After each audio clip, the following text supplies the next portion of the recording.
گوسفندی چلاق دارم. گفت چند سال قصیر موندگی. گفت دیگه چه؟ گفت شوهرم همش کو چراندنی برده. اما یک گوسفند داریم هیچی نداره، خراب لاغره، در همدرین قطعا آغل مونده استاده. اینو شام جناب پیغمبر که از ظرف بیاره گفت من همین گوسفند میجوشم شیرشخه می نوشم. این کمپیر سودا خندید گفت آخه من گوسفند یک سال دو سال برچه نداره که جو این کارو میکنه و شیر نداره.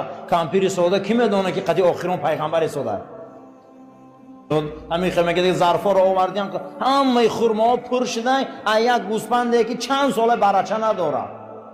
در یک روایت جابر ابن عبدالله میبیاره که پیغمبر خدا جابر گفت که گوشتا تیار شده پخته؟ گفت بله. گفت یک دست بیار. پیغمبر خدا دست دوست می داشتن، یک تا آورد. گفت جابر گفت گوشتا شد؟ گفت بله. گفت دویم دستشم بیار. آوردن.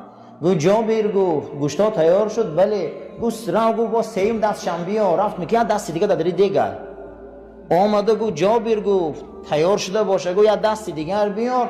گفت حضرت برای هر گوسفند دو دست، من 3 تا آوردم. گفت نمی پرسیدی 10 بار میرفتی دست بود.